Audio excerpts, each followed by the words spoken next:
بسم اللہ الرحمن الرحیم۔ السلام علیکم ورحمۃ اللہ وبرکاتہ۔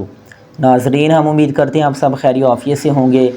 زندگی کے سفر میں کبھی خوشی ہے تو کبھی غم، لیکن جب دل ٹوٹ جائے، آنکھیں بھر آئیں اور الفاظ ساتھ نہ دیں تو صرف ایک ہی ہستی ہے جو ہر حال میں سنتی ہے، اور وہ ہے ہمارا رب، ہمارا اللہ۔ آئیے سیکھتے ہیں غم کے لمحوں میں پڑھی جانے والی وہ دعا جو دل کو سکون اور روح کو قرار دیتی ہے۔ سبحان اللہ۔ غم کے وقت کی دعا۔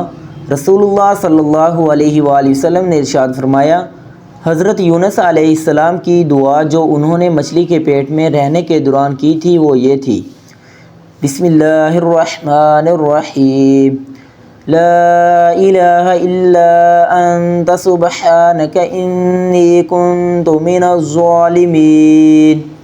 ترجمہ، تیرے سوا کوئی معبود سچا نہیں، تو پاک ہے، یقیناً میں ہی ظالموں میں سے ہوں۔ کیونکہ یہ ایسی دعا ہے کہ جب بھی کوئی مسلمان شخص اسے پڑھ کر دعا کرے گا تو اللہ تعالیٰ اس کی دعا قبول فرمائے گا۔ سبحان اللہ۔ اللہ پاک ہمیں اس دعا کو روزانہ پڑھنے کی توفیق عطا فرمائے۔